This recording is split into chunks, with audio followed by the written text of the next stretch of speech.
All right, all right. Welcome to the Sci-Fi Express lane. Outside mailing, maybe you should see it, right? I'm mailing the second wave of my Kickstarter supporters comic books for Planet Keebalon 2 of Magic and Muscle. Anyway, today's Sci-Fi Express lane is on the Idris Elba movie Beast, which I'm gonna call Jaws of the Jungle. I think that probably fits it the best. But yeah, how can I say it? I've done reaction videos before, and I don't necessarily feel like I like to do them because other people do like real big productions when they do reaction videos that tie in backstories, and most of the time it's full of Easter egg exposure, and comic book movies are really big for it. So I don't do my reaction videos the same, so sometimes I feel like they're not as good, right? But I'm a writer, Jeff Carroll, science fiction writer. Welcome to the Sci-Fi Express lane.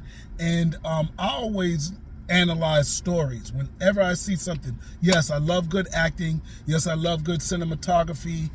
But the story is what I like to talk about the most. So when I look at trailers, I get a chance to peep what the story is about, because to me, that's what the trailer should expose you to. Except when it comes to something like these, action movies. Sometimes they just show you like all of the action parts. Sometimes they show you all of the horror parts, even though it takes more than just a killing or a snatch or a drag to scare you. You really got to be scared of the character and the situation that the characters are placed in, and the terror that the environment poses, or the villain with that character imposes. But some of these trailers just promote individual things, and I guess that's okay as long as it gets you interested in the movie. But I hate when I watch a trailer and I can't understand I have no idea of what the story is going to be about. So anyway, back to Idris Elba in this movie called Beast, which by the trailer, he's taking his daughters, two girls, back to a place. I rewinded a couple of times, and yeah, sure, another YouTuber will actually tell you the name of the place that they went back to, but I could not understand what the name of the place was that they went to. Some place in Africa. I'm thinking Zimbabwe, I'm thinking Botswana, shoot, maybe even South Africa, right? I have no idea. But anyway, they take them on a safari, right? And I say safari because no African city is in a village, even in the jungle. Even in India, there's cities, and the jungles are the outskirts of the city. Just like in America, we have forests. Yeah, people do live in cabins in the woods, but they're not cities in the woods, or else it would be a city. Can't have two at the same time. Anyway, they on the safari, and they find a guy is attacked by a lion, and he calls him a demon. I really think that's crazy, but it's going to be important to what I say elsewise. And eventually they find that there's a lion that's loose and it's terrorizing the people, and Idris Elba's daughters get trapped, and he has to go back and get them. So that's as much of the story as I got. My reaction to it is, yeah, Idris Elba from The Wire, Stringer Bell, Black Superman from Hobbs and Shaw. That's my dude, I rolls with him. I like him in almost everything he's done. He is probably the epitome of the next Denzel, Black 007. Let's give him his props. However, this movie, Jaws of the Jungle, reminds me of Jaws because I watched Jaws as a kid, and I remember being terrified of sharks, so much so that I'm terrified of going in the ocean because of sharks, right? We hear of sharks, and I don't think I'm alone in this. But after I became a writer, I learned the magic of storytelling. And I remember them saying in the beginning of Jaws, they overfished the ocean. And these sharks that hunt other fish and like to eat other fish now have to come inland to get enough food to eat. How crazy is that? And I bought the book Jaws, and in the book it's about a different message. It is about the shark going on an attack, but they put the shark's attack into a better perspective. Why is that important? Well, it's important because it's definitely part of the writer's intention, but it's also important because it frames the shark's activity. Now we see Shark Week where people are almost petting great whites.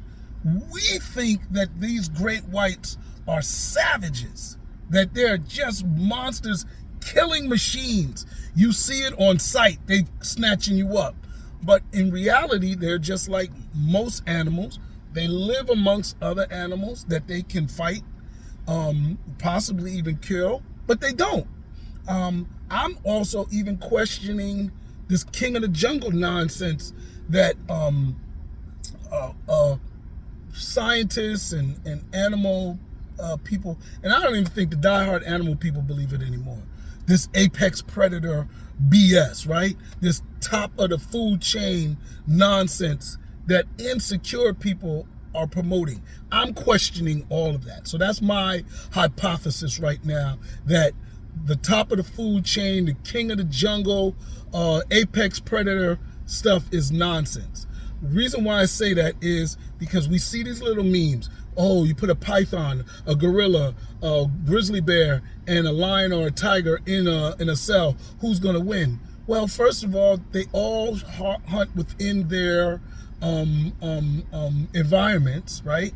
And they respect each other's boundaries. I notice ain't nobody dropped any of them in the water. Sometimes you have an alligator instead of a snake, but ain't nobody put them in there with a shark. But yet, in the beginning of one of my favorite movies, Orca, you see the killer whales kill a great white. Now, people don't talk about that. You don't see great, killer whale week, right? But is the great white even the apex predator of the ocean? I don't know. Is he king of the ocean? When you see the lion, yeah, you think the lion is king of the jungle. Then you find out there's tigers grow bigger and they're more ferocious than lions. So is the lion the king of the jungle? And then you realize, then you see videos where wildebeests have taken on lions. You've seen elephants just trample them. I seen a video where a hippopotamus almost breaks the hip of a lion with its jaws, and you've seen them fight alligators. So you wonder, what's the dominance? Is there somebody that's so dominant that everybody is scared of them? No. What I do say, and this pertains to sharks, and this pertains to lions, because I believe they're gonna put this theology into the Idris Elba Jaws of the Jungle movie. That the lion's the apex predator, he's the top of the food chain, he's going savage, he's going rogue. I don't understand why he would go rogue, but people live with lions and tigers all along. Now, tigers are pretty much like crocodiles. I haven't really seen them tamed, but as far as lions go, in Ethiopia, they had lions as pets. You understand what I'm saying? Now, they are big and dangerous pets, but at the end of the day, are they savages? Right? You can't tame a savage, So I think when I describe Jaws, I tell people that it's propaganda making you hate on sharks, because it does the sharks a disservice. Because it makes killing them on sight approved, when they're just animals, when they're just living in the ocean. There's thousands of fish, probably millions of fish that they can eat. You would think there would be no other fish alive if sharks were really as savage as they are portrayed in the movies, right? Same thing with lions. This movie is going to make us scared to go on safaris, possibly. I mean, should be the goal. make us scared to go on safaris, make us scared of lions, probably get us to support even lion hunting. How about that? So I don't know. As far as my reaction to the overall movie, I do think it's potential propaganda. Let me frame that. I am not saying, yo, you can go up and run and jump and sleep with the lions. No, I'm not saying all that. Am I saying lions are as friendly as house cats? No. What I am saying is they're not savages. Leave them alone. Let them live what they live. They hunt when they're hungry. They take care of their families, and they don't just kill on sight. Shoot, bringing up house cats, they're probably the ones that's the most ferocious because they don't kill to eat. They kill for sport. They kill to protect their area. So my cat be bringing a shout out to Lolo, right? My cat be bringing in rats. He's killed bats. He's killed squirrels. He's killed snakes. So all of that is prey, and he don't eat any of it. He eats hard food. He doesn't even eat meat. He's a savage. He's just like that. But he doesn't kill me because I'm bigger than him. Who knows? We never had a fight. Maybe because, you know, I'm part of his territory. So that's that. So I don't know. But anyway, I just think when it comes to movies like Beast, like Jaws, I think they do us the disservice. If you really want to see an animal terrorizing people movie, my number one is Orca, right? Number one, because they put it into the framework that is a revengeful. They always give whales credit for being intelligent animals. Now, if they want to do Orca of the jungle and they do an elephant, I'm down. So they give elephants, whales, and dolphins real credit for being intelligent. And I don't think other animals are stupid. They may just not be as intelligent as dolphins, whales, and elephants. But anyway, that's a movie that you should see. Now, here's another movie that I think if they wanted to do a scary movie on an animal going wild, I just saw it, and I probably wouldn't have mentioned it if I didn't just see it. So shout out to reruns. But the movie Tremors with the Precambrian, whatever animal life, where they were burrowing underground. So we probably could say Jaws of the desert, Jaws of the canyon. But anyway, there was big worms. You know the movie with Kevin Bacon, you know, and a bunch of familiars because we done seen it so much. The father from I forgot the name of the joint, but anyway, I like that better than Jaws. Even though these animals are savages in the sense that they're eating everything, they're reclaiming their territory, they were released. They were something like in Kong, they came from the hollow earth, whatever they came from. I know this movie has done like sequels, but at the end of the day, there was something that caused them and triggered them to release, and they're fictitious.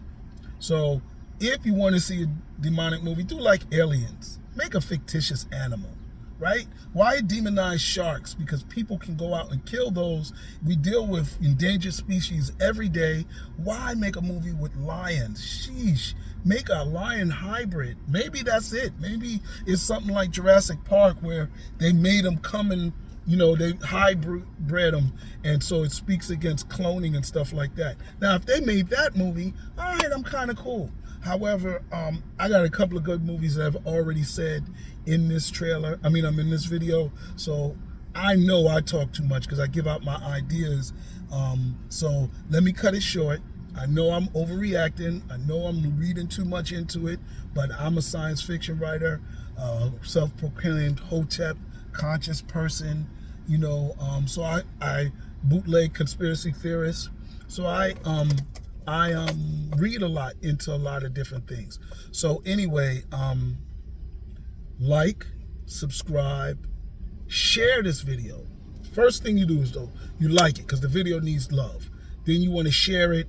then you want to subscribe, because I'm trying to get over 1,000 people so I can go live on YouTube. So share, and then for me personally, I like comments.